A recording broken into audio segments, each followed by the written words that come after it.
A los suyos vino y los suyos no le recibieron, mas a todos los que le recibieron le dio la potestad de ser llamados hijos de Dios. Si tú piensas que eres poco para Dios, deja que el Espíritu Santo gobierne tu vida y después hablamos. Si usted quiere ser como Jesús, dile: Jesús, lléname con tu poder, satúrame con tu poder en esta hora. Hola, Dios te bendiga. Soy el pastor Jaifer Morales, pastor de Casa de Bendición, y quiero darte la bienvenida a nuestro canal de YouTube. Aquí encontrarás palabra de edificación para tu vida, estudios bíblicos, predicaciones, y juntos podemos disfrutar de lo que Dios ha servido en la mesa. Lucas capítulo 4, el Evangelio de Lucas, capítulo número 4, versículo 14 al 15. Hemos venido hablando acerca de diferentes aspectos de la vida de Jesús que nos enseñan a nosotros principios de la vida cristiana que podemos aplicar de manera que crezcamos y nos parezcamos más a Él. Vamos a simplemente tomar este verso como base y ya luego de ahí nos vamos a enfrascar en diferentes pasajes de las Escrituras y vamos a ver algunas cositas que son muy interesantes. Dice la palabra en el nombre del Padre, del Hijo y del Espíritu Santo. Y Jesús volvió en el poder del Espíritu a Galilea. Diga conmigo: Galilea.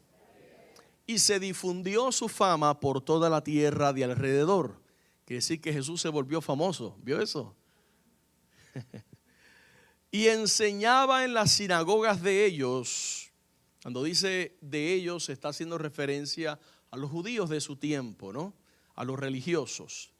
Y era glorificado por todos. El Señor añada bendición a nuestras vidas. Por medio de su palabra puede sentarse en esta hermosa ocasión. Hoy conoceremos más aspectos o sucesos, debo decir, de la vida de Jesús que nos van a enseñar a nosotros y nos van a ayudar a vivir según la voluntad de Dios y según el plan de Dios para nuestras vidas. Yo no sé si hay alguien entre nosotros que todavía no sabe que Dios tiene un plan con tu vida. A veces nacemos y nos criamos escuchando comentarios o declaraciones despectivas o negativas acerca de nosotros. Vos no servís para nada, eres nadie, ¿para qué naciste? Y este tipo de cosas van calando en el corazón del individuo y van haciendo mella. Pero cuando venimos al Señor, conocemos que Dios tiene un plan perfecto para toda persona sobre la faz de la tierra. Y cuando nosotros aplicamos los principios que podemos aprender en la palabra del Señor, nuestras vidas espirituales comienzan a crecer y comienza a crecer con ello el deseo de hacer la voluntad de Dios en nuestras vidas. Nosotros no vivimos para hacer nuestra voluntad, vivimos para hacer la voluntad del que nos escogió y nos llamó como soldados. Ahora, se dice que en Nueva York existe lo que se llama la subasta Christie. Es una subasta muy famosa y un lugar donde mucha gente acude para llevar objetos antiguos, a descubrir el valor que puedan tener y demás. Y sucede que a menudo algunos de los artículos que llevan, pues lamentablemente no tienen ningún valor o muy poco valor, aunque las personas piensen que se van a hacer millonarios con ellos. Yo no sé si usted tiene en su casa algún cuadro viejo, alguna prenda que alguien le dio y usted está esperando que la economía mundial colapse para usted hacerse millonario. Pero a menudo también, de vez en cuando, resulta que hay artículos que sí tienen mucho valor. Y hay personas que van sin saber lo que poseen, hasta que alguien le dice: no, tú tienes algo de mucho valor.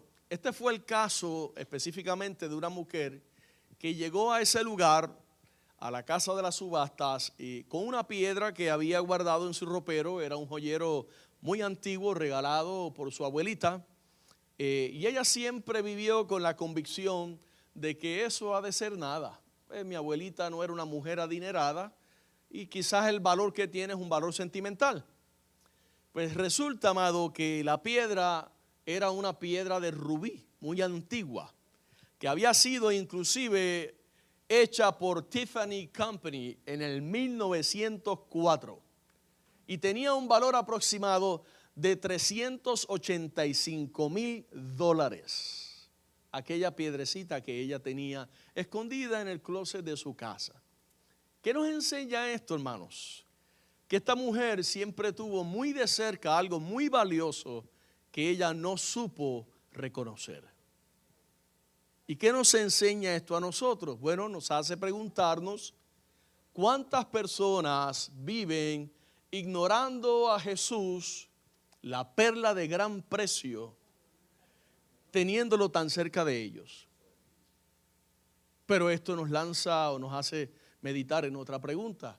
¿Qué estamos haciendo nosotros que ya reconocemos el valor que tiene Jesús para dejarles saber a ellos cuán valioso es o valiosa es la salvación? Nuestro trabajo es ir por el mundo y no significa que mañana vayan a dejar su empleo y se vayan a la Patagonia. Significa que en su empleo, en la fila de Walmart, en el gas station, donde quiera que usted camine, con su familia, especialmente con su familia, usted les hable del amor de Dios.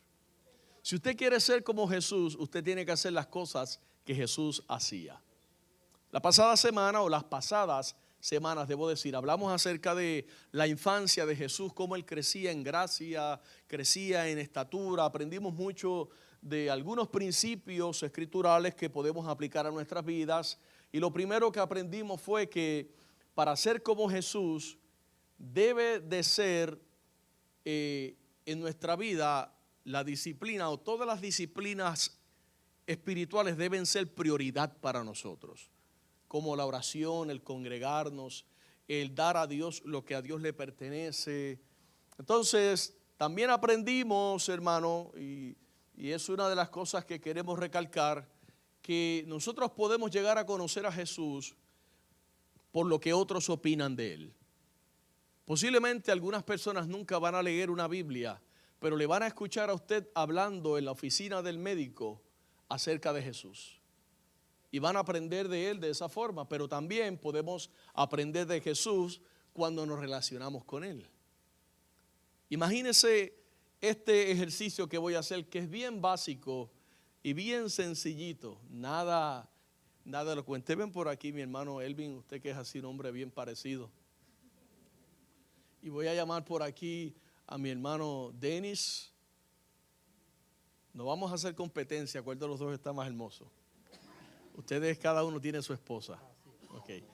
Él es mi amigo y entonces nos encontramos tú y yo en la calle después de mucho tiempo. Denis, ¿cómo tú estás? Dios te bendiga, tanto tiempo. Y tú dirías: estamos muy bien, gracias al Señor. Amén. Qué bueno, te he extrañado, hace mucho tiempo no sabía de ti. ¿Cómo va la vida? Todo bien, gracias al Señor.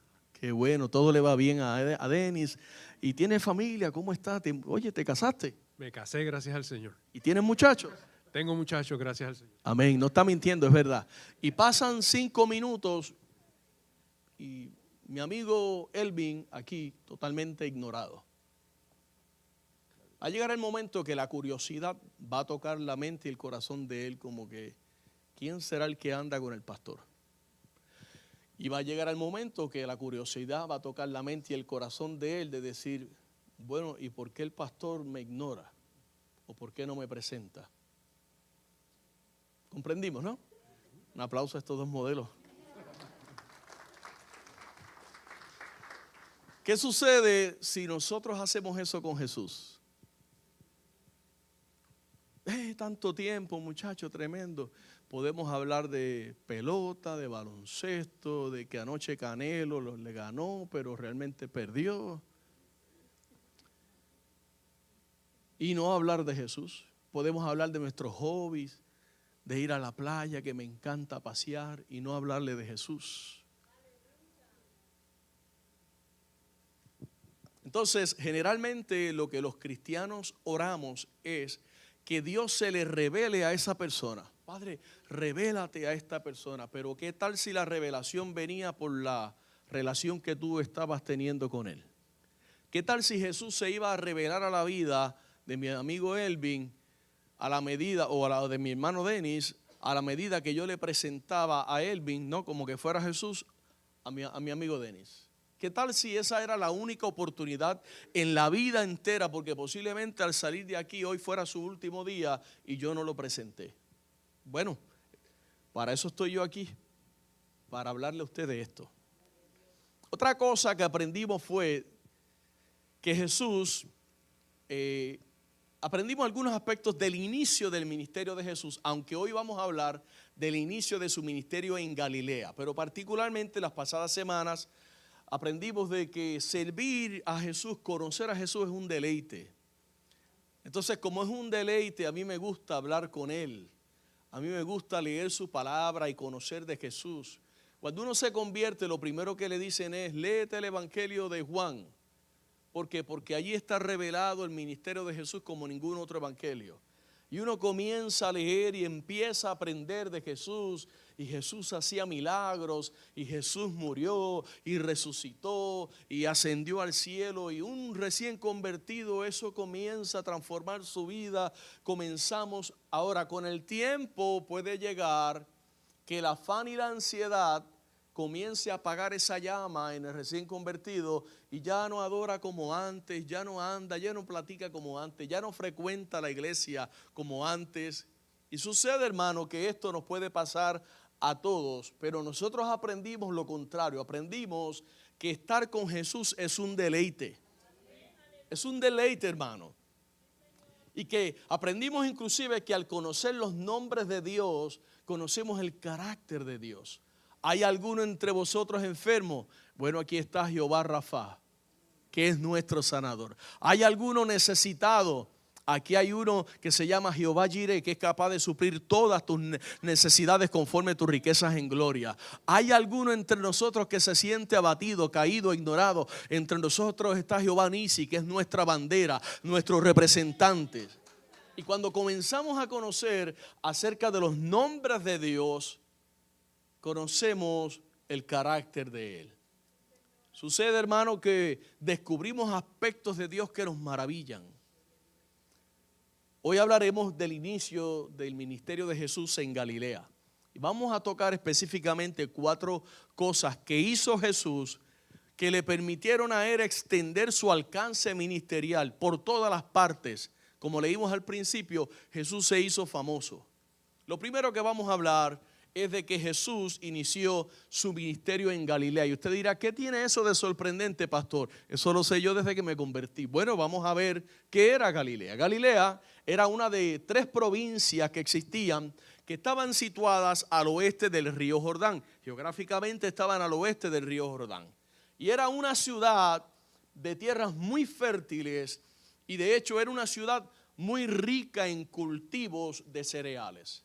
Es decir, quien vivía en Galilea no sufría de hambre. Ahora, Galilea era también conocida por ser una ciudad gentil, una ciudad donde su mayoría no eran judíos, sino eran gente que habían llegado de diferentes lugares y se habían mezclado entre ellos y tenían ahora poblada toda aquella zona, y ese tipo de persona que no era judía se le conocía como gentil. Bueno, de allí, en ese lugar comienza Jesús su ministerio. ¿Qué es lo primero que yo puedo ver allí?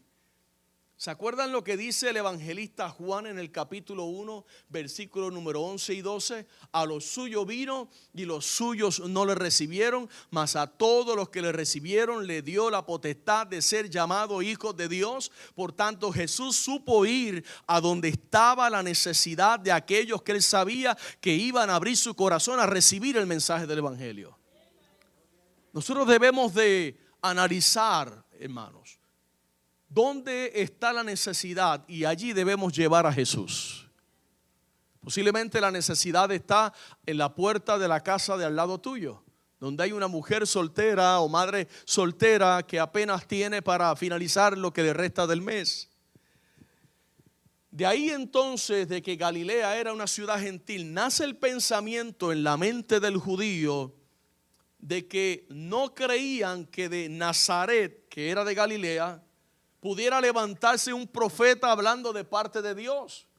¿Cómo es posible si Galilea es un lugar de gentiles? Y sucede, hermano, que lo irónico de todo esto es, amado, que la mayoría de los apóstoles de Jesús fueron llamados en Galilea y eran residentes de Galilea. Como si Dios tuviera sentido de humor. Como si Dios supiera lo que estaba haciendo. ¿Qué usted cree? ¿Sabía lo que estaba haciendo? Y vamos a ver, por ejemplo, en el Evangelio de Juan, cuando Jesús llama a Felipe y a Natanael, que se les revela y los llama allí en Galilea, y dice el verso 43, capítulo 1 de Juan: el siguiente día quiso Jesús ir a Galilea y halló a Felipe y le dijo: sígueme. Y Felipe era de Betsaida, a la ciudad de Andrés y Pedro. Felipe halló a Natanael y le dijo: hemos hallado a aquel de quien escribió Moisés en la ley, así como los profetas, a Jesús, el hijo de José de Nazaret. Y la respuesta de Natanael fue: de Nazaret puede salir algo de bueno. Le dijo Felipe: ven y ve. Nunca, escuche bien lo que le voy a decir, nunca es buena idea pensar que Dios no pueda hacer algo con alguien simplemente porque a nuestros ojos nos parece que esa persona no es digna o no es capaz de él. Ustedes recordarán la historia de un hombre llamado Gille Ávila. Su hija fue asesinada por su esposo, su compañero de vida.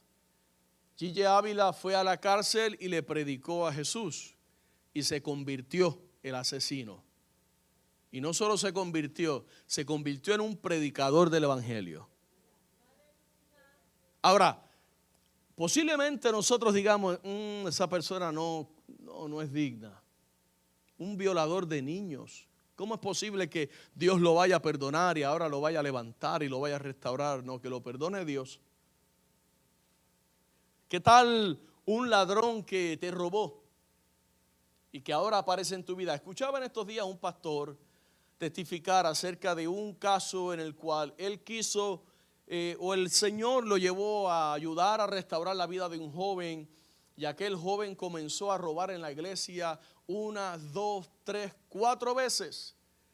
Y siempre que venía le decía: pastor, perdóname, es que tú sabes. Y el pastor quería operar o obrar de una forma y el Espíritu Santo le decía: perdónalo. A la cuarta, cuando regresó, el pastor lo perdonó y el muchacho se fue y él nunca más supo de él. Pasaron los años y un día el pastor está predicando y aparece, ¿quién usted cree que aparece? Aquel muchacho. Y le dice: pastor, soy yo. Y le dice: ¿qué es de tu vida? Y dice: no, ya terminé mi grado teológico y ahora soy un predicador del evangelio. 1, 2, 3, 4 veces. Eso es lo que nosotros tenemos que comprender hoy. Ahora, el que esté libre de pecado, que tire la primera piedra. Porque aquí entre nosotros, de seguro Jesús nos ha perdonado a algunos, y no a todos, más de 2, 3, 4 veces. Y es precisamente ahí en Galilea, en esa zona, digamos, ahí en ese lugar no digno de Jesús, que Jesús comienza a predicar y empieza a predicarle el arrepentimiento a las personas que estaban en ese lugar. Mire, hermano, no siempre nosotros vamos a comenzar a ser usados por Dios en donde nosotros queremos o donde nosotros pensamos. No siempre va a suceder así. Algunas veces Dios va a sacar ventaja de nuestra debilidad para demostrar que es Él el que hace la obra. Por ejemplo, Moisés fue a predicar a Egipto, donde no quería ir. No, pero ¿y cómo voy a ir a Faraón si yo soy gago? Eso es un caso. Tenemos el caso de Jonás. Jonás es enviado a predicar a una ciudad violenta, hermano. Lo que vino a ser después el headquarters de lo que fue ISIS. ¿Se acuerdan ISIS? Que arrancaban cabezas y mataban cristianos. Mosul sería la capital hoy día. allí fue que Dios envió a Jonás a predicar. Y eran tan malos esas personas que les abrían el vientre a las mujeres embarazadas y les ponían gatos adentro y desbarataban los bebés. Y era una cosa absurda. Y Jonás dice, no hombre, no, envíate a Pastor Pavel que vaya para allá, yo no. ¿Y qué sucedió, hermano? ¿Qué hizo Jonás? Trató de huir del plan de Dios porque no le gustaba. ¿Se imagina usted Jesús huyendo de Galilea? No, padre, no, a Galilea no, sí, puros gentiles es lo que hay ahí. Y Jonás terminó yendo ¿a dónde? A Nínive a predicar. No siempre nosotros vamos a ser usados por Dios. No siempre vamos a llevar a cabo el ministerio a la forma ni en el lugar donde nosotros querramos. Dios sabe dónde te necesita. El pastor Ricardo Galán, pastor de la iglesia cristiana Josué en San Salvador, un hombre muy letrado, un hombre muy conocedor de la palabra, un maestro como muy pocos, con una mano los podría contar. En la iglesia donde él ha estado por toda su vida junto al pastor Lisandro Bojorque, y Dios le dice, bueno, ya es tiempo que salgas de aquí y te vayas a Apopa a abrir obra. Los que son de San Salvador o son del Salvador saben que Apopa es un lugar muy violento. Era uno de los lugares más infestados por lo que era la MS-13, la Mara Salvatrucha. Era una locura ir a predicar a Apopa. ¿A quién se le va a ocurrir ir a predicar a Apopa? Si yo estando en El Salvador, les puedo hablar por conocimiento de causa, que para ir a predicar a ciertos sectores teníamos que pedirle permiso a la Mara. El pastor tenía que decirle, viene un muchacho así, describirme de Estados Unidos, él es puertorriqueño, es pastor en una iglesia o es líder de misiones, y teníamos que entrar a una hora en un vehículo ya previamente descrito, con las ventanas abajo, parar en el checkpoint, hacer un check-in con ellos, ir y predicar y salir, y no se te ocurra eso de que el Espíritu se metió. Y salimos después de la hora que la Mara te decía. Porque ibas a salir, sí, pero con los pies por delante. Y allí en Apopa, Dios le dice a Ricardo Galán, allí vas a ir a abrir obra.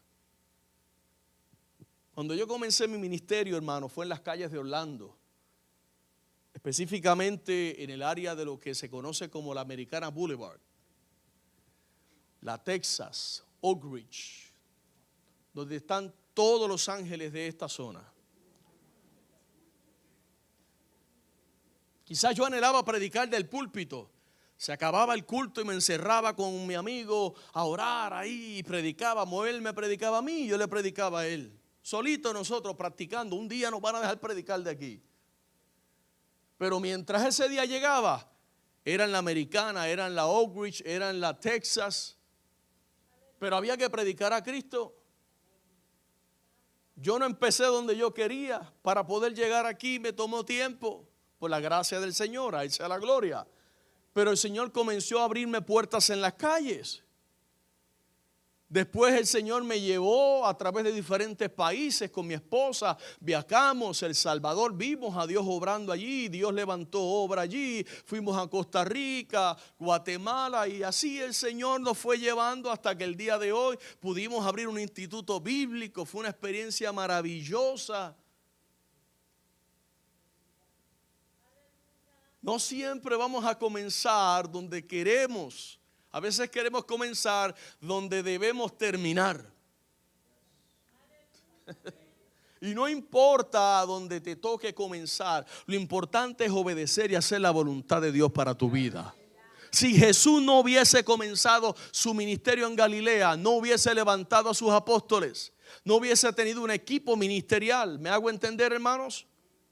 Mateo capítulo 4, versos 18 al 20 dice: andando Jesús junto al mar de Galilea, vio a dos hermanos, Simón llamado Pedro, Andrés su hermano, ya van 4 con Natanael y su hermano, que echaban la red en el mar porque eran pescadores. Y dice, y les dijo, venid en pos de mí y os haré pescadores de hombres.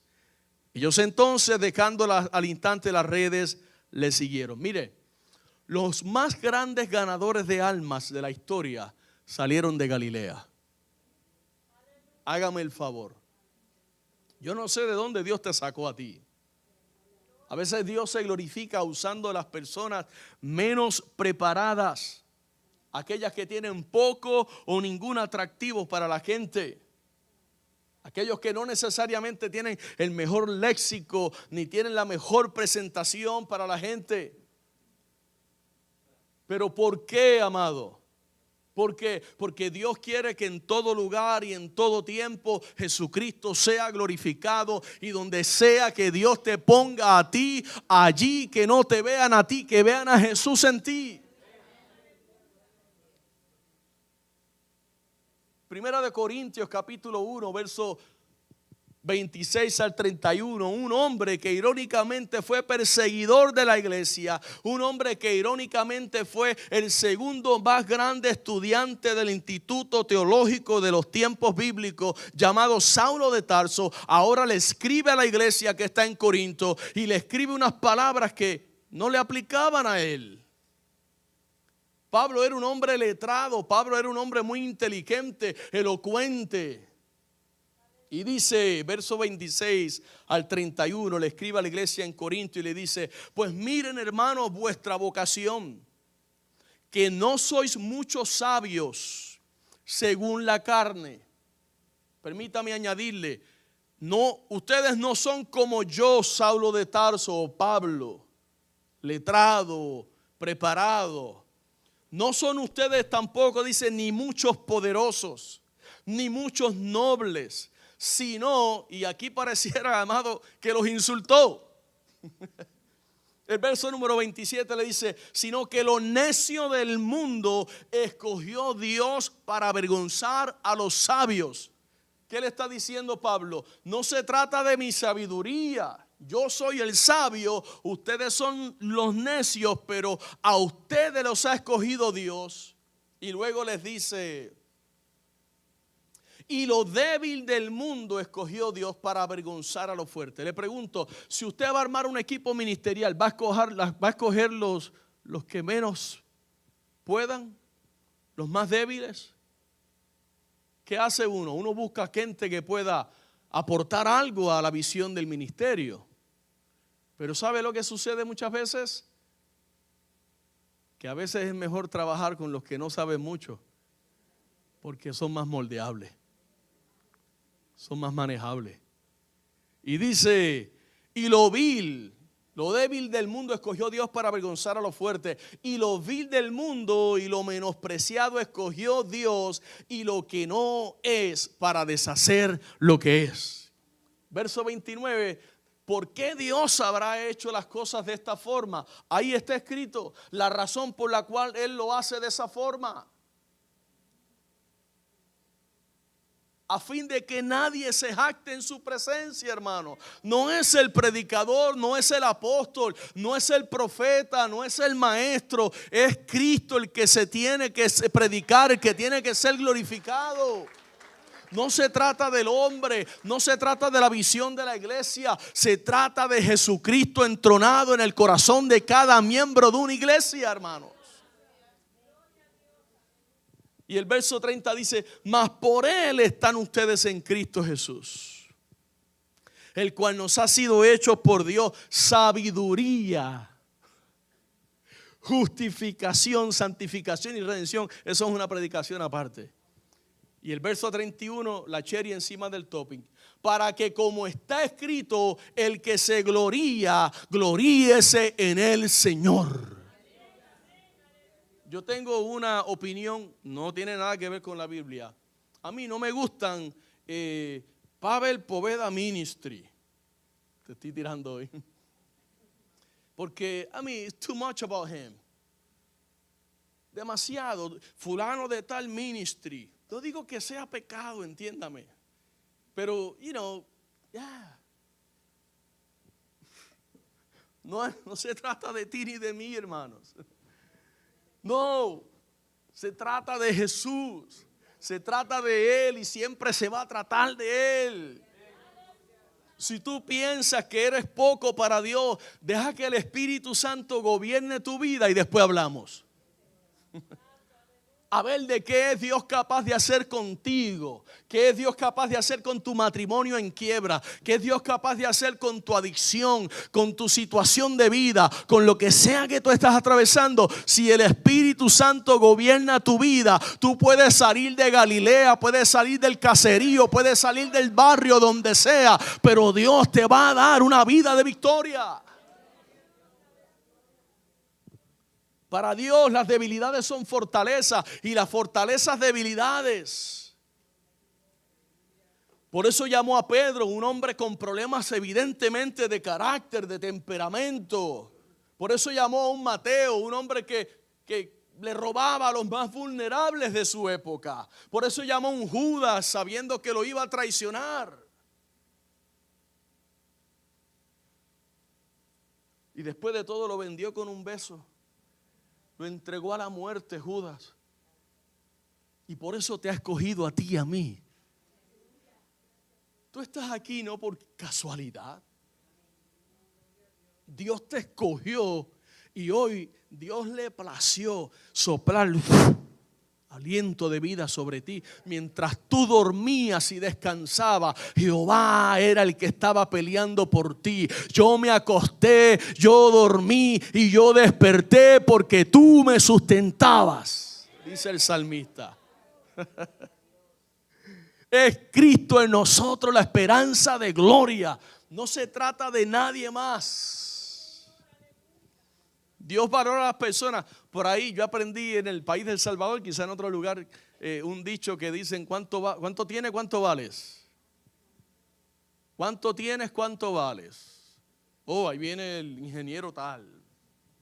Y me sorprendió porque fui a una iglesia de las más prominentes, si no la más prominente de las Asambleas de Dios en El Salvador, la iglesia cristiana Josué, la de San Salvador, el pastor Lisandro Bojorque, y una iglesia, amado, allá hay diputados, jueces, abogados, políticos, o sea, no es una iglesia de simplemente. Y hermano, allí lo que me gustó es, puede llegar el presidente de esta nación y usted se va a sentar donde el ujier te diga. No hay lugar especial, no hay reconocimiento, aquí se vino a predicar a Cristo. Al final, literalmente, hermanos, al final, si el pastor te alcanza, te saluda porque son muchas personas. Pero no, aquí con nosotros el honorable. No. Aquí no, aquí es Cristo. El que tiene que ser predicado aquí es Cristo. La única personalidad. No, amado, mire, dejemos el faranduleo. Dejemos el faranduleo. Nosotros estamos puestos aquí para predicar a Jesús. Y solamente a Jesús. Y otra cosa que hizo Jesús en Galilea fue que allí en Galilea comenzó a hacer sus milagros. Imagínense, vaya conmigo al capítulo 2 de Juan, verso 1 al 11. Dice que al tercer día se hicieron unas bodas, que usted conoce la historia, en Caná de Galilea. Y estaba allí la madre de Jesús, entiéndase María, y fueron también invitados a las bodas Jesús y sus discípulos. Y faltando el vino, la madre de Jesús le dijo: no tienen vino. Jesús le dijo: ¿qué tienes conmigo, mujer? Aún no ha venido mi hora. Su madre dijo a los que le servían: hagan todo lo que él les diga. Y estaban allí 6 tinajas de piedra para agua, conforme al rito de la purificación de los judíos, en cada una de las cuales cabían 2 o 3 cántaros. Jesús les dijo: llenen estas tinajas de agua. Y las llenaron hasta arriba. Entonces Jesús dijo: saquen ahora y llévenlo a maestresala. Y se lo llevaron. Cuando el maestresala probó el agua hecha vino, sin saber él de dónde era, aunque lo sabían los sirvientes que habían sacado el agua, llamó al esposo y le dijo: todo hombre sirve primero el buen vino, y cuando ya han bebido mucho, entonces el inferior. Mas tú has reservado el buen vino hasta ahora. Este principio de señales hizo Jesús en Caná de Galilea y manifestó su gloria, y sus discípulos creyeron en él. Esto tiene muchas implicaciones, especialmente cuestiones del judaísmo que no voy a tocar ahora porque me desvías del tema. Pero lo que quiero enfatizar, fíjese cómo desde aquel lugar de desventaja, de donde aparentemente no se veía esperanza para el mundo, Dios escogió hacer señales, Dios escogió hacer milagros, Dios escogió hacer prodigios para levantar su nombre en alto. Les cuento un testimonio, amado. Yo he estado en Guatemala en 2 ocasiones y después de haber pasado más de 20 años, desde la primera vez que fui, regresé hace poco. Yo les conté a ustedes esto, sean pacientes conmigo. Fui y quería ir a Almolonga, un lugar que para mí era de esos Big Five for Life. Tengo que ir a Almolonga, Guatemala. Bueno, Almolonga era una región que era de brujos y era una zona donde pues no había evangelio, había muchos brujos, inclusive la tierra era una tierra maldita y no cosechaba como otras regiones del país, que en Guatemala usted tira un chicle y nace un árbol de chicle. Y sucede, amado, que el evangelio comenzó a penetrar Almolonga y comenzaron a hacerse allí campañas y comenzó la gente a convertirse. Y hoy día Almolonga, amado, yo le conté esto en estos días a un familiar y como era mi familiar me dijo, embustero. Y le dije, no, le tuve que enseñar fotos. Le dije, no, las zanahorias son así, las cebollas son así, las cabezas de repollo son así, una cosa enorme, hasta que usted no va y las ve. Es decir, aquello que era un lugar estéril, hoy día es una tierra fértil. Hoy día es una tierra donde tú ves la mano de Dios hasta en lo que se cosecha en Almolonga. Creo que es el lugar con los frutos más grandes de todo Guatemala. Una cosa absurda, hermano. Una cosa absurda. Hermano, eso es lo que hace Dios. Eso es lo que hace Dios cuando Dios quiere levantar su nombre en alto. Eso es lo único que nosotros debemos esperar de Dios, que Él nos va a llevar de gloria en gloria y de poder en poder, y lo que hoy quizás no recibimos, mañana Dios tendrá algo mejor para nuestras vidas. Algo Dios hará, algún milagro Dios hará. Jesús no quería revelar en aquel momento su identidad, que la gente supiera realmente quién Él era todavía, porque no había llegado el momento. Pero su mamá insistía, hagan lo que Él dice. Eso podríamos predicar el domingo. ¿Y Jesús qué hizo? Aprovechó y terminó glorificando su nombre en aquel lugar. Momentos, ¿qué me enseña esto a mí? Que momentos difíciles de la mano del Señor suelen convertirse en momentos gloriosos cuando hacemos lo que el Señor nos pide que hagamos. Hay un cliché por ahí, pero tiene verdad. En la obediencia hay bendición. Lo segundo que quisiera elaborar antes de que siga pasando el tiempo es acerca del ministerio de Jesús y cómo creció rápidamente. Hay algunos aspectos aquí que nos enseñan cosas muy valiosas, pero es importante que comprendamos o partamos de la premisa de que Jesús es Dios encarnado. Él es Dios encarnado. Y lo primero es que Jesús era un incansable maestro de la palabra, hermano. Jesús era un incansable maestro de la palabra. Y en el libro de Mateo capítulo 4 verso 23 dice, y recorrió Jesús toda Galilea, hágame el favor, en Galilea, enseñando en las sinagogas de ellos y predicando el evangelio del reino y sanando toda enfermedad y toda dolencia en el pueblo. Es decir, le dio el combo completo agrandado. Predicación, prodigios, sanidades, milagros, maravillas en Galilea. La responsabilidad más grande que tiene un pastor y también usted como iglesia es enseñar la palabra del Señor, hermano.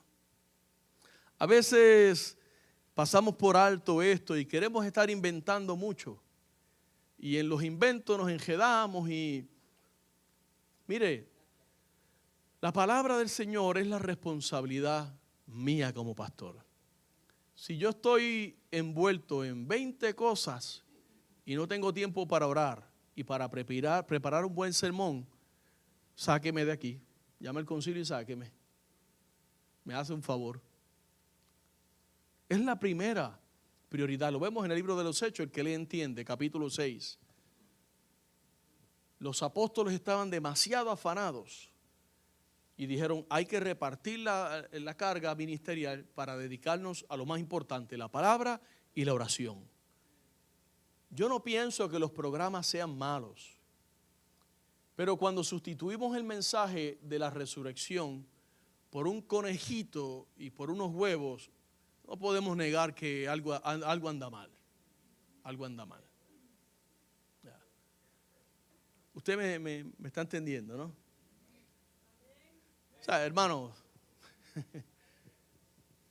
hasta el nombre le llamamos. Ya no queremos ni decirle Resurrection Sunday. That sounds too old school.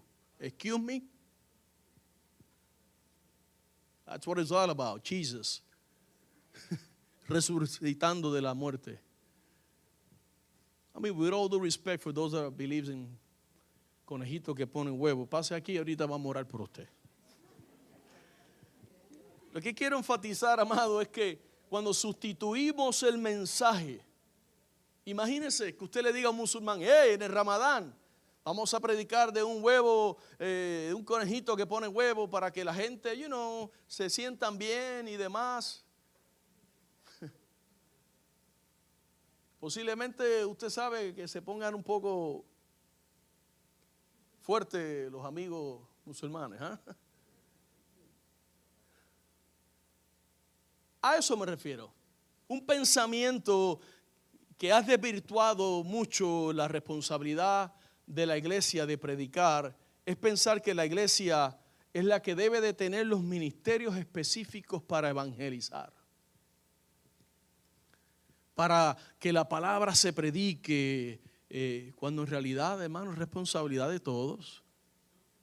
La mujer del pozo, Jesús le hizo la obra y se fue y le predicó. En Decápolis, 10 ciudades, le metió 4x4 con piñón de monte, predicando a Cristo. Y así la mujer sorprendida del acto mismo de adulterio, Dios la perdona y se fue y le dijo a los suyos. Jesús le decía, vete y cuéntale a los tuyos. Pero hoy día no. Hoy día me voy de la iglesia porque, no sé, como que ahí no hay ministerio de evangelismo. Excuse me, tú eres el evangelista. Usted es el evangelista. Usted se gana a papi, a mami, a los nenes, a los sobrinos, a los primos, a los cuñados, a los demás. Y después me los trae aquí. Y aquí le damos discipulado, enseñamos y fe, los bautizamos y los enseñamos a caminar en el evangelio. Es responsabilidad de todos. También soy testigo de que muchos intentos de ganar almas para el Señor carecen en su totalidad de una buena dosis de la palabra del Señor.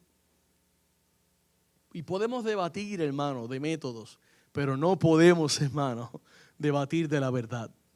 La verdad es la verdad y es una sola verdad. Él dijo, Jesucristo, yo soy el camino, la verdad y la vida. Nadie va al Padre si no es por medio de mí. Por lo tanto, podemos hablarle a los matrimonios en conferencia, a los jóvenes en retiro, en todo, pero Jesucristo tiene que ser el centro de todo ministerio y toda conversación en la casa del Señor. Lo único que va a salvar a una persona es si tiene contacto con la palabra de Dios. ¿Por qué cree que esta iglesia invirtió más de $13,000 en traducir capítulo 1 al 8 del Evangelio de Marcos para que allá los Wiwa en Colombia que no tienen traducción bíblica puedan tener una Biblia? Porque lo único que va a salvar esa comunidad en Colombia es la palabra, la bendita palabra de Dios, que es viva y eficaz, más cortante que toda espada de dos filos, que ese espíritu, que ella es la verdad en sí misma. Todos sabían quién era Jesús, aunque no todos creían en él. Pero no por eso Jesús dejaba de enseñar y predicar el mensaje que el Padre le había entregado. Y parte de la escasez de milagros, aquí voy a tocar algunas llaguitas.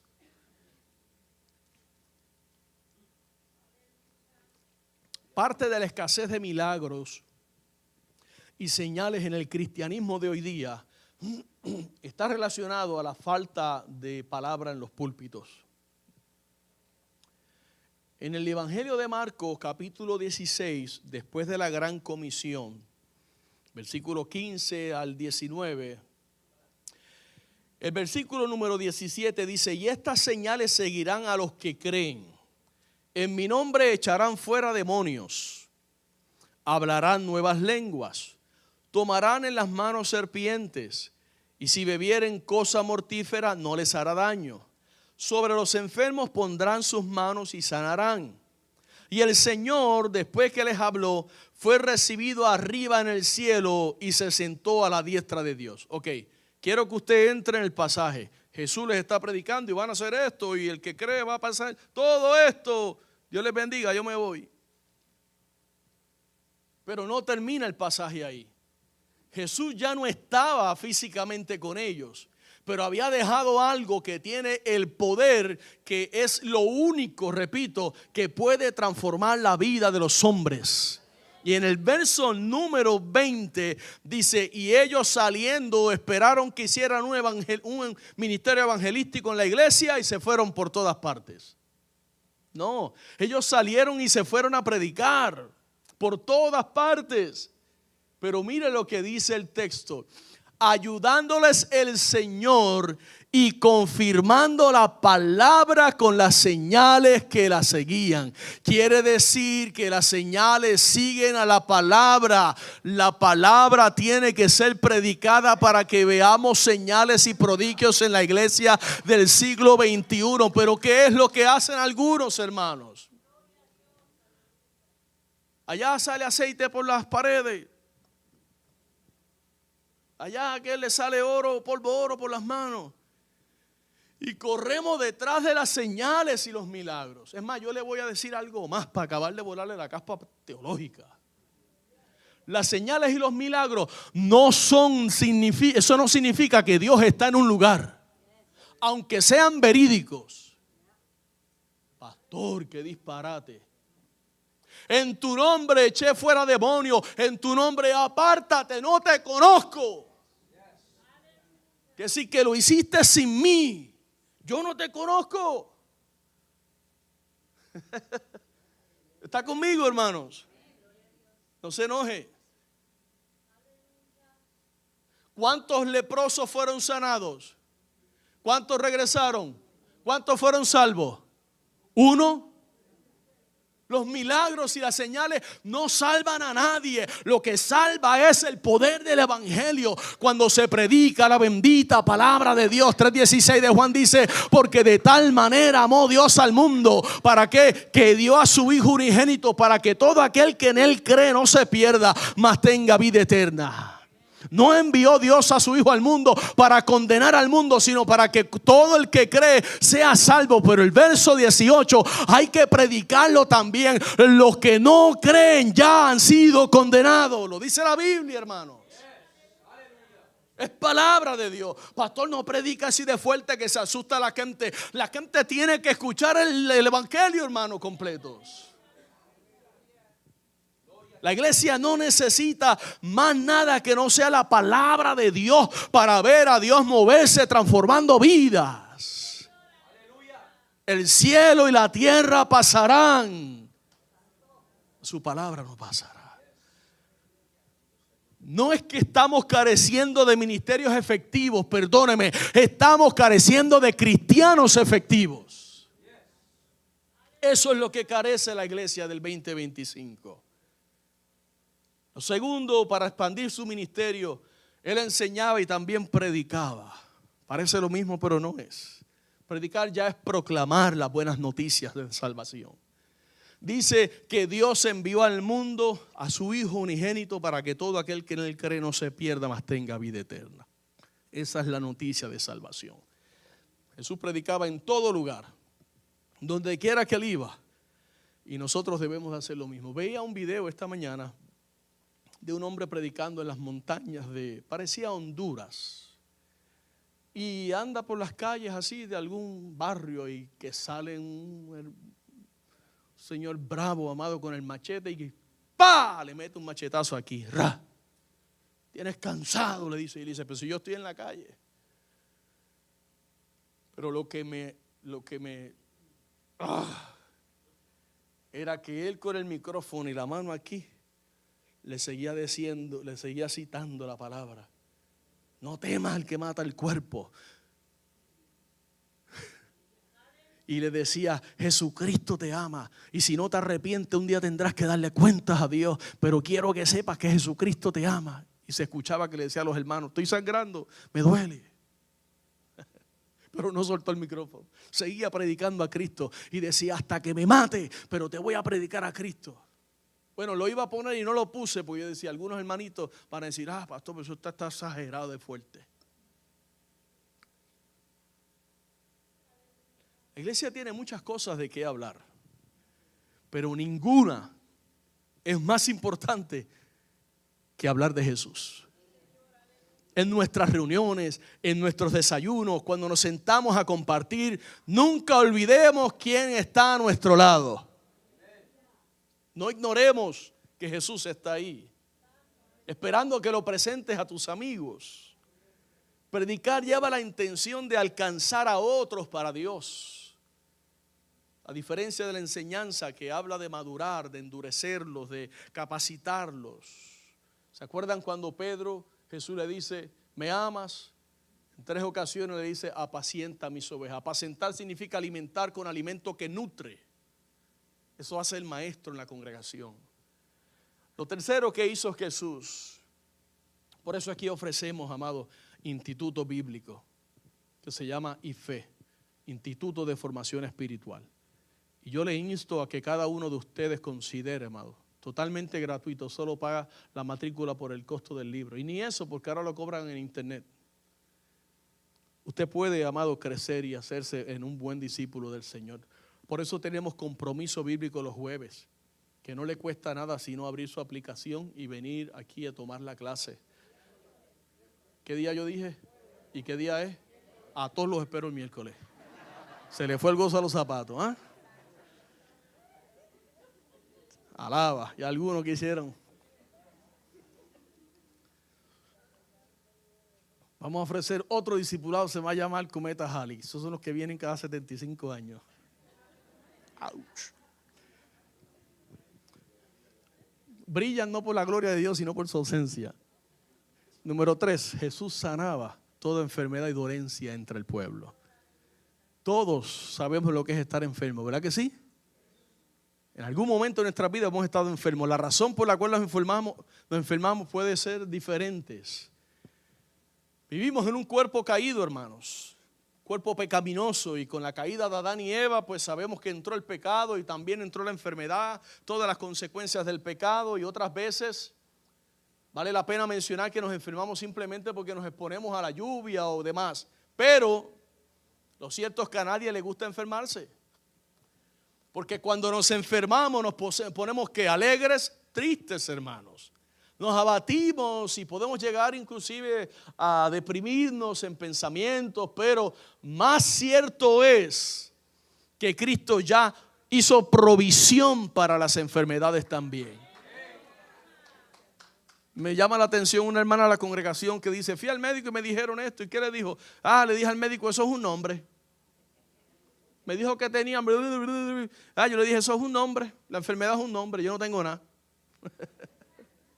Isaías 53, amado, el Evangelio del Antiguo Testamento dice, versículo 4, ciertamente llevó Él nuestras enfermedades y sufrió nuestros dolores, y nosotros le tuvimos por azotado, por herido de Dios y abatido, mas Él herido fue por nuestras rebeliones, molido por nuestros pecados. El castigo de nuestra paz fue sobre Él, y por su llaga fuimos nosotros curados. Aleluya. Jesús llevó nuestras enfermedades al morir en la cruz. Sí, ciertamente. Y quiero aclarar, Jesús no murió para sanarte. Jesús murió para salvarte. Pero cuanto te ama, te salva y te sana también. Así de bueno Dios. A veces se nos olvida que aunque la razón por la cual Él murió en la cruz, repito, es salvarnos, juntamente con esa salvación tan grande, también proveyó el camino para la sanidad de nuestras enfermedades. Otra vez, pastor, sí, sea paciente. Hay gente nueva que no lo han oído. Mi papá fue enfermo de cáncer de leucemia. Un domingo oraron por él en la iglesia, un martes ya no tenía leucemia. Los médicos ni tocaron su cuerpo. Los oncólogos decían, Juan Pablo, cada célula de tu cuerpo, cualquier oncólogo sabe que ahí hubo cáncer, porque es como que cada célula tuviera una cicatriz. Cualquier oncólogo. Pero no sabemos qué pasó con el cáncer. Todavía el viejo mío murió hace años, todavía me siento el gozo nada más de saber que Dios lo sanó. No murió de eso, murió de otras cosas, el viejito. Entonces, hermano, cuando vemos el libro de Mateo 8, 16 al 17, Jesús en su ministerio está confirmando la profecía de Isaías 53. Y le dice, cuando llegó la noche, Mateo 8, 16, trajeron a él muchos endemoniados y con la palabra, diga conmigo con la palabra, no con gritos y espantos ni con la palabra. El diablo lo único que responde es a la palabra de Dios. Echó fuera a los demonios y sanó a todos los enfermos. Quiere decir que entre esos endemoniados, algunos de ellos estaban enfermos también. Para que se cumpliese lo dicho por el profeta Isaías cuando dijo, Él mismo tomó nuestras enfermedades y llevó nuestras dolencias. Notemos nuevamente que es con la palabra, hermano. La palabra de Jesús lo que opera milagros. No se trata de decretos y declaraciones. Yo decreto y 3, 2, 1. Hermanos. Lo único que echa fuera un demonio de una vida es el poder de Dios. Lo único que sana a una persona que esté enferma por causa de demonios que lo atan es el poder de Dios. No existe otra cosa. Y no hay que asustar al demonio. Y el demonio, ya me asustaste, pastor. No, la idea es que por el poder que tiene la palabra de Dios, usted se pare frente a esa persona y le diga, en el nombre de Jesús, ahora mismo eres libre. Déjalo, diablo mentiroso, fuera en el nombre de Jesús. Mire, le voy a decir algo. La iglesia donde yo me convertí había una muchacha. Y esa muchacha pues tenía una vida híbrida, ¿no? La Biblia le llama carnal, pero la versión 2025 es híbrida. Pichaba y cachaba, ¿no? Adoraba el domingo aquí y el vacilón, el sábado y el sandungueo, ya usted sabe, una doble vida. Un día se predicó y se hizo un llamado y ella pasó. Y a aquella muchacha le impusieron las manos y cayó al piso primero que nada. Les voy a hablar algo, amado, en el altar de Dios y delante de Jehová, que no me deje mentir. Aquella muchacha se retorcía como una culebra y las uñas le hicieron las uñas físicas. Yo las vi, y ya yo había dejado la droga para ese tiempo. Yo la vi ahí, las uñas, y hacía.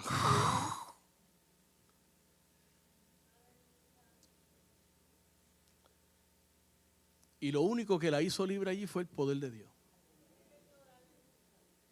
Diablo mentiroso, a ti te digo ahora en el nombre de Jesús, déjala libre, fuera en el nombre de Jesús. Algunos no creen esto. Esto es lo que se llama el cesacionismo. Esto lo hemos enseñado muchas veces. No, pastor, sí yo sé, pero eso era para los tiempos aquellos. Hoy día no, pastor, porque ya tú sabes, Dios nos sigue hablando, porque ya la revelación está completa, ya los milagros no son para estos tiempos, pastor. ¿Ok?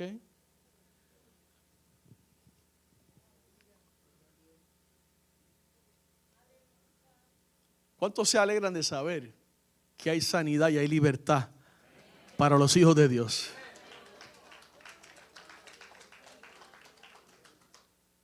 Un hombre llamado, lo voy a decir, Elio Ramos, es mi amigo, creo que todavía es mi amigo. En una situación fue a hacer un robo a una persona en la iglesia y el Espíritu Santo lo agarró. Era un poquito más larga la iglesia donde nos convertimos. Yo no estaba para ese tiempo. Lo agarró desde el parqueo, así mismo el Espíritu Santo lo trajo, ¡pum!, al altar. 17 años de adicción, inyectándose heroína por las venas. Algunos de los que estamos aquí sabemos de quién estoy hablando. Cuando un adicto termina la droga, necesita por lo menos un periodo de 2 semanas para romper en frío. Tu cuerpo se enferma, tu cerebro, tú pierdes control de tu sistema motor, te haces encima, te vomitas, o sea, es un enfermo. Normalmente te meten en una pipa fría con hielo si estás en la cárcel. Elliot no tuvo que hacer nada de eso. El poder de Dios lo libertó al instante.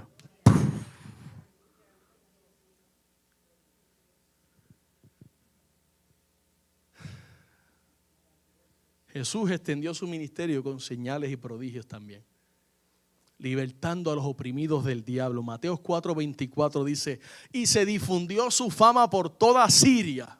Ya vamos por Siria.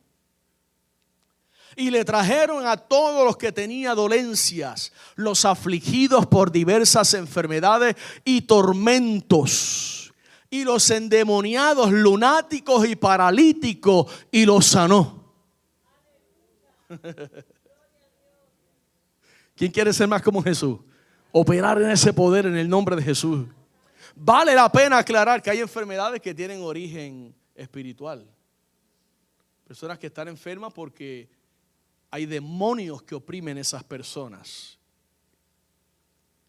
Los demonios son seres espirituales que operan bajo las órdenes de Satanás. Y ellos existen para avanzar el reino de las tinieblas y atrasar el reino de Dios. Es decir, están continuo tratando de deshacer la obra de Dios en tu vida, en la iglesia y en el mundo entero. Y los demonios pueden llegar a poseer vidas. Algunas personas que no tienen el Espíritu Santo de Dios en su corazón son poseídas por demonios. Aunque canten himnos, lean Biblia y reciten salmos. Si el Espíritu de Dios no está en el corazón de esa persona no es cristiana. Aunque a nuestros ojos lo sea, y puede ser poseída por un demonio. Los demonios operan de manera invasiva y mayormente obran en las vidas de las personas que viven practicando algún tipo de pecado, pecados ocultos. Ahí está Satanás. Y un cristiano puede llegar a ser oprimido por un demonio, pero no puede ser poseído por un demonio. Porque a mí me dice la Biblia en el libro de Efesios capítulo 1, versículo número 11 al 13, que los que somos hijos de Dios hemos sido sellados con las arras del Espíritu. Por lo tanto, el Espíritu de Dios ha declarado que tu cuerpo le pertenece a Él y es templo de Él. Y donde habita el Espíritu de Dios no puede habitar ningún otro espíritu. Algunos teólogos como Derek Prince y otros creen que sí. Allá ellos con Dios, yo me quedo con lo que dice la Biblia. Y si el Espíritu Santo está en una persona, ningún otro espíritu puede venir a vivir ahí. Te puede oprimir, pero no te puede poseer. Porque ese cuerpo no es tuyo ni siquiera. Es de Dios, le pertenece a Dios. Templo y morada del Espíritu de Dios. Denle un aplauso al Señor. Si usted es casa de Dios, pero cuando el Espíritu no está en él, esa casa está vacía. Y como está vacía, está adornadita, decorada con lámparas a media luz, él dice, ay, qué bien me siento aquí. Y entra y destruye tu vida. Por eso es que cuando usted tiene, y hablo por mí, no por nadie más, cuando usted tiene una adicción como la que yo tuve por 10 años, yo no necesitaba ser sanado. Porque la jerga que se utiliza hoy día en las iglesias, porque ya nadie quiere hablar de demonios tampoco. esa persona tiene un vicio de esto, necesita que Dios lo sane. No. Dios sana enfermedades y liberta y rompe ataduras. A mí Dios tuvo que romper en mí 20,000 ataduras que yo tenía. Yo no necesitaba ser sanado de una adicción. Yo necesitaba ser libre de una adicción. Y Dios me libertó. Can I keep it real? Usted sabe la cantidad de gente que se congregan en las iglesias. Entre ellos, más del 50% de los hombres, y escuche bien esto porque las mujeres siempre van adelante, nos ganaron. Estas son estadísticas. Más del 59% de mujeres adictos a la pornografía para la gloria y honra del Señor. Pastor, ¿usted dice esas cosas del púlpito del medio? Sí, claro. Con los teléfonos inteligentes. Jóvenes, aquí yo veo jóvenes por ahí que andan así, mira, y me ven y hacen. Se van para allá, para los palos de allá, como si no tuviera yo 50 años. ¿Por qué? Porque estamos jugando, a veces coqueteando con el pecado. Que nos ayude el Señor. Una persona es cautiva por un demonio y le trae pensamientos depresivos y pensamientos de derrota, impulsos a querer quitarse la vida. Y se suicidó, pero está con el Señor. Yo no he dicho nada, su sonrisa me dice mucho. Este tipo de personas tienden a promover cosas que dividen y destruyen la iglesia, el cuerpo de Cristo. En casos más serios pueden ocurrir manifestaciones demoníacas cuando se intenta libertar a una persona del poder y de las cadenas del enemigo. Ahora, ¿cómo liberta Jesús? Estoy terminando. A un endemoniado con la autoridad que tiene como Dios mismo que Él es. Pero pastor, Jesús ya no está con nosotros. Yo me voy, pero no os dejaré solo. Enviaré al Consolador, el Espíritu de verdad, que estará con ustedes. Él os guiará a toda verdad y os enseñará todo lo que el Padre me ha dado. Cristo le ha entregado esa autoridad ahora a la iglesia para continuar edificando el reino de Dios aquí en la tierra. Leímos capítulo 16 del libro de Marcos cuando dice que estas señales seguirán a los que creen, hermanos. En mi nombre, dice Jesús. Ahora, ¿se acuerdan los hijos de Seba en el libro de los Hechos? Cuando quisieron echar fuera demonios en el nombre de Jesús, el que predica Pablo. ¿Se acuerdan de esa historia? El que le entiende. Y le saltaron arriba a los demonios y los dejaron, dice el texto bíblico, que los dejaron desnudos. Se fueron huyendo y... Porque el demonio no hizo así. En el nombre de Jesús que predica Pablo. ¿Y eso qué es? Si tú eres de los míos, muchacho, echa para acá. Entonces, hermano, la iglesia sigue siendo el medio por el cual Cristo sigue haciendo milagros, prodigios aquí en la tierra. ¿Quién lo cree? Si se lo va a dar, déselo fuerte, sin miedo. Cristo ya venció. El reino de las tinieblas ya está vencido por Cristo. Y Cristo ha dejado el Espíritu Santo a la iglesia para que podamos vencer perseverando en la verdad hasta que Él venga por nosotros, hermanos. Colosenses capítulo 2, verso 13 al 15, Pablo les escribe y le dice: a ustedes, estando muertos en pecados y en la incircuncisión de vuestra carne, os dio vida juntamente con Él, con Cristo, perdonando todos los pecados, verso 14, anulando el acta de los decretos que había contra nosotros, que nos era contraria, quitándola de en medio y clavándola en la cruz, y despojando a los principados y a las potestades, los exhibió públicamente, triunfando sobre ellos en la cruz del Calvario. Por eso es que cuando predicamos a Cristo, invocamos la sangre de Cristo para salvación, predicación, los demonios crujen los dientes, porque saben que no es el predicador, no es la iglesia, es el que tiene dominio sobre la iglesia, el Espíritu de Dios. Póngase de pie en esta hora. Si usted quiere ser como Jesús, dile: Jesús, lléname con tu poder, satúrame con tu poder en esta hora. Concluyo con estas palabras. Cristo está aquí en esta mañana para darle vida a todos los que le reciban en su corazón. Él quiere perdonar tus pecados.